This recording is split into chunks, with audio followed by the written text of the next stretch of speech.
Well, hello there and welcome back to the Thai Expat Daily Show. I'm your host, Kieran Mack, as always, and delighted you've been able to tune in with us again. Now, before we do get into today's top stories, don't forget to like this video, subscribe to the channel, and give us an all share if you can. If you like listening on a podcast player, there's a link below down in the description, and you can find all the podcast players that we're available on. And finally, if you would like to support the show, there's a Buy Me a Coffee link down below in the description as well, and you can buy a coffee starting at $5 per coffee, and that all the proceeds go to the Thai Expat Daily Show. Now that that's all done, our homework's complete, we're going to jump into the top 6 stories that are doing the rounds here in Thailand. Visa Racket report fingers 107 immigration officers. The National Anti-Corruption Commission, that's the NACC, has been given a 139,000-page police report into 107 immigration officers accused of helping Chinese nationals involved in grey businesses to obtain visas. Investigators from the Weluan police station in Khon Kaen played a key role in gathering evidence about the racket, which benefited mainly Chinese business people but also some other foreign nationals. In many cases, documents issued by Thai language schools or volunteer foundations were used to support applications for visa extensions. Police General Surachat Hakparn, better known as Big Joke, the Deputy National Police Chief, on Thursday observed the submission of the final report in dozens of cardboard files boxes to the NACC. The investigation team questioned 446 witnesses and examined documents related to 107 immigration officers who faced charges of malfeasance, said Police General Surachat. Investigators have also pressed additional charges against 9 of the officers for accepting money or other benefits unlawfully. Police General Surachat said it would be now up to the NACC to examine the documents and take legal action against the officers. Authorities are now strictly enforcing the law against corrupt officers who abuse their power to help Chinese nationals involved in illicit businesses commit offences in the kingdom, he said. Legal action against the officers would help restore faith and confidence in the police, he noted. Police General Pak Phumpiapat, Commissioner of the Immigration Bureau, said last month that more than 100 immigration officers were suspected of involvement in the illegal issuing of visas for Chinese investors involved in grey businesses. Among those were 3 generals and a mix of officers of every rank, according to the Commissioner. The accusations first surfaced after former politician Chuvit Kamafazit alleged that 3 Immigration Bureau commanders in Khon Kaen and Chiang Mai were accepting bribes of between 100 and 300,000 baht for each non-immigrant visa approved. The approvals were issued to a total of 3,325 Chinese nationals between 2020 and 2022, according to Mr. Chuvit. The disclosure prompted the National Police Chief to set up an inquiry panel. Among the foreigners suspected of criminal activity, the highest profile arrest so far has been that of the Chinese businessman Chayanat Tuho Kornchananat, who also holds Thai nationality. He and 40 others face multiple charges related to narcotics, organised transnational crime, money laundering, and more. So that's just a follow-up of a story that I think we covered a few weeks ago. But yes, these immigration officers now, I presume they've been fired from the force. One of the comments in there is that, some of them took money. I hope for the sake of your job and being this corrupt that you were accepting money in exchange for your services. But who knows in this country? But nevertheless, apparently only 9 were. So what were the other 100 or 95 plus doing? It sounds a bit odd, but I pretty much say that everybody was receiving some form of payment for their legal services. Now moving on. The Prime Minister rebuffs suggestion of political polarisation, possible coup and authoritarian rule. Prime Minister Prayut Chan-o-cha dismissed the suggestion yesterday that there is no democracy under his administration, that there is still a political divide and a prospect of another coup. In an apparent reaction to the Facebook post by Deputy Prime Minister and leader of the Palang Pracharat Party, General Prawit Wongsuwan, the Prime Minister said that he had read what Prayut had written and found nothing new, adding that anyone could write such a post. He insisted that he assumed the Prime Minister's post 4 years ago through the democratic process, but he found it necessary to clarify what took place before that. Look, what happened to Thailand then, he said, if nothing had been done then to reduce the conflict, where would we be today? Would we have been able to be as we are? The Prime Minister insisted that he has not seen any political conflict similar to that before the coup of 2014, which he led, and the Thai people should believe the country can develop and have peace. Peace in the sense that there will be no more violence, that we must not go back to that situation again, he said. Asked again about the prospect of another coup, the Prime Minister said the last coup was over several years ago, but he admitted that he does not know what else can be done if similar political violence reoccurs, because I am no longer involved. Asked if General Prayut has changed, he said he still regards Prayut as his elder brother. The Prime Minister said he does not view any particular party as the arch-rival of his United Thai Nation Party, noting that all parties are competitors as they strive to win the election. And what we must add there is strive to win the election for the benefit of the Thai people. There never seems to be that part put into anything that they say. They never say, oh, this is for the Thai people. We're representing the Thai people. Politics in this country, and like many countries, is all about getting elected and what you can get out of it. And that seems to be, from other stories that we will cover today, the general tone of things around here. But moving along, anyway, push for legalization of sex work and benefits for women. Women's rights group in Bangkok called for the decriminalization of sex work in the country, along with a range of broader measures supporting women. Making sex work legal would help ensure these workers in the trade would be protected by labour rights, said the group, which gathered near Government House.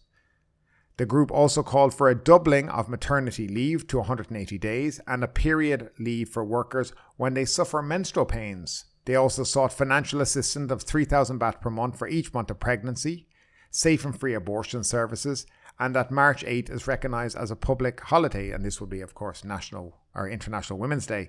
Meanwhile, Prime Minister Prayut Chan-o-cha conveyed his best wishes to Thai women and women development advocates yesterday via Radio Thailand. Thailand joined the United Nations celebration of this special day by recognising women's value and integrity, General Prayut said. The world body has raised awareness on gender parity and encouraging progress for women's development in various areas, he noted. A 48-year-old woman identified only as Pla took part in yesterday's gathering near the Government House. Ms. Pla says she has worked in an auto parts factory in Chonburi for more than 20 years and earns around 20,000 baht per month. She once earned 10,000 baht extra per month from overtime, but that had fallen off since New Year. Ms. Pla said she had been forced to tighten her belt to survive. Several parties took the opportunity to discuss their policies on women for the coming election.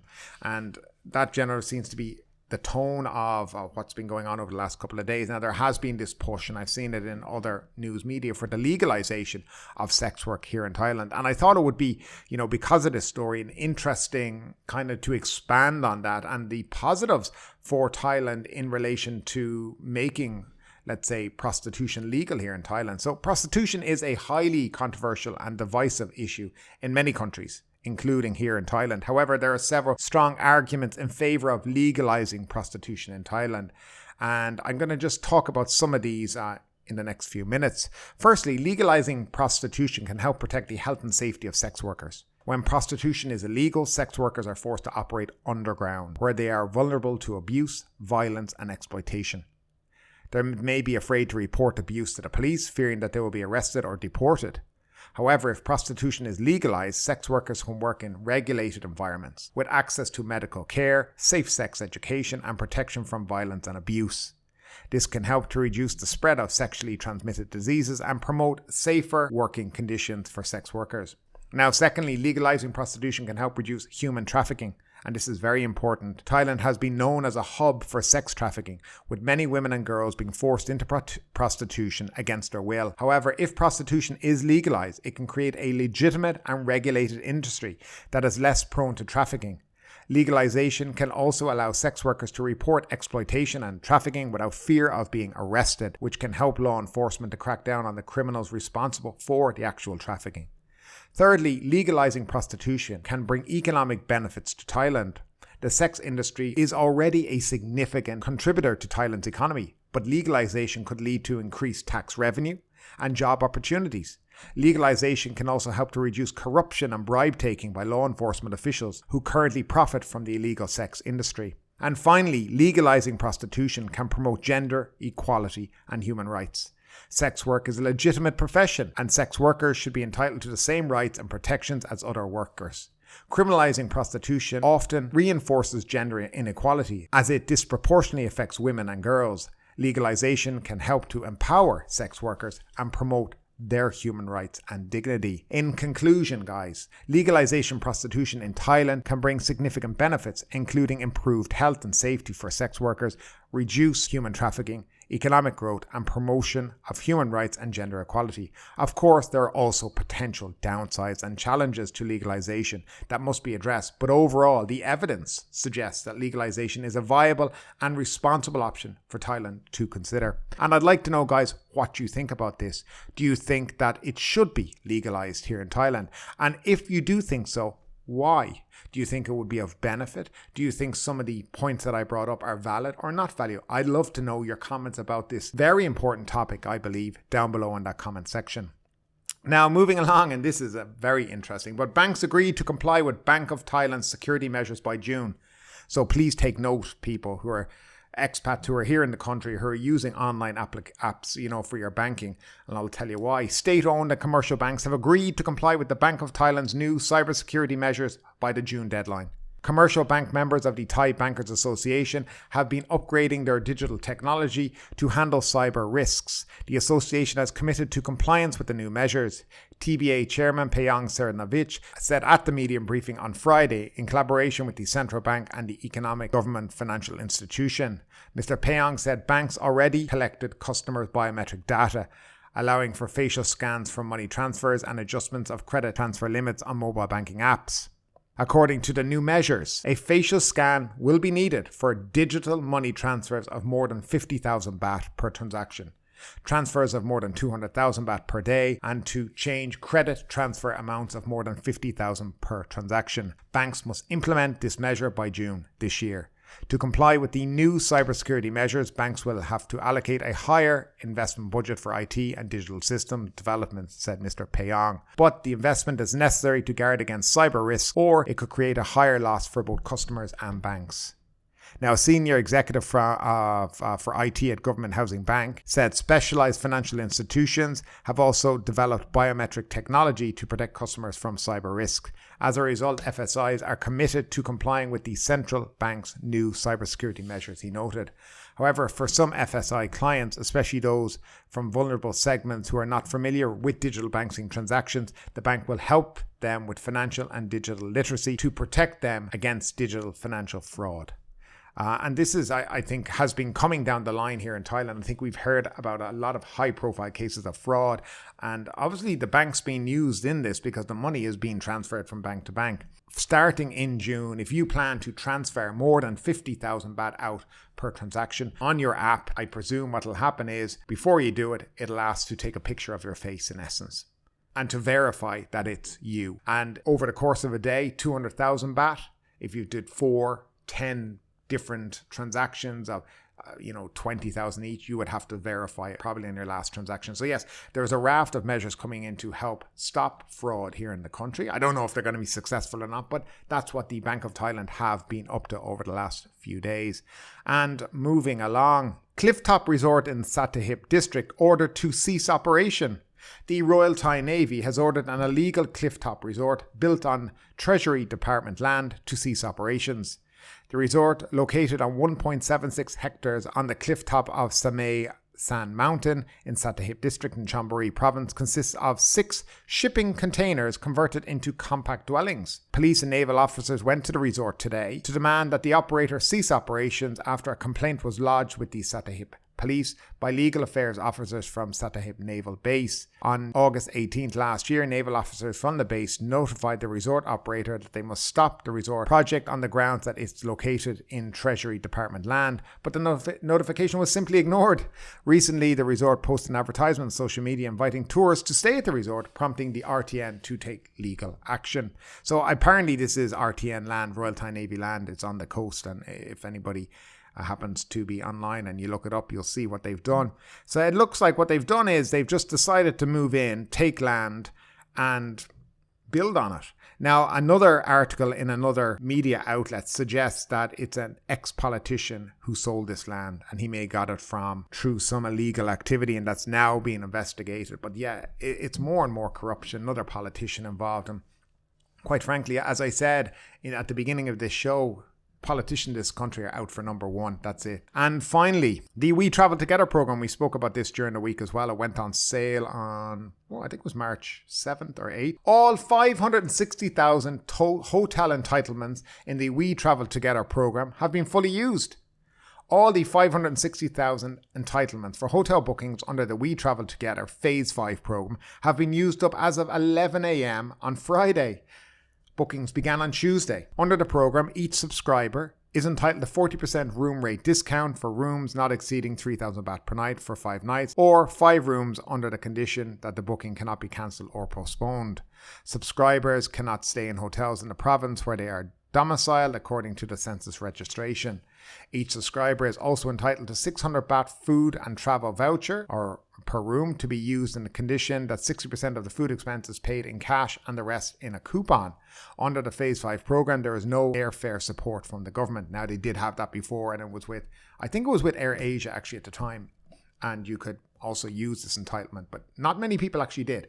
The entitlements are valid from March 10th until April 30th. The program is expected to generate about 12 billion baht for the local economy at a cost of 2 billion baht to the taxpayer. And this is, as I spoke about the last day again, 2 billion baht basically from taxpayers' money was used to finance this so that people could go on holidays in Thailand. That's what it was used for.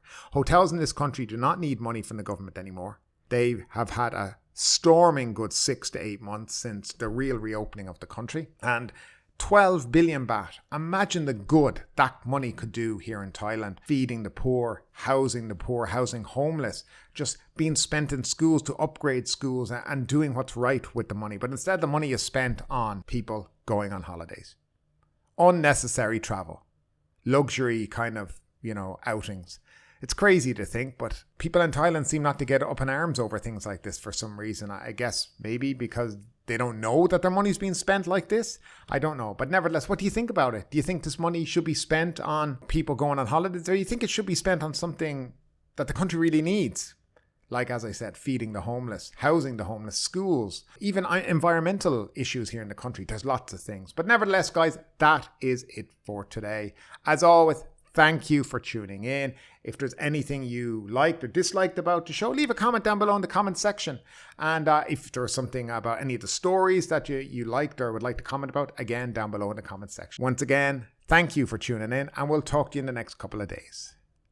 But ultimately, with this story or anything else that stood out to you today, I'd love to know your thoughts in the comments down below. Because yes, this is a news show, but it's also a conversation. Now keep that conversation going. Make sure you like this video, subscribe to the channel, share the video, and do all the good stuff that does help that YouTube algorithm. But ultimately, my name is Kieran Mack. You've been listening to the Thai Expat Daily Show, and we will see you next time.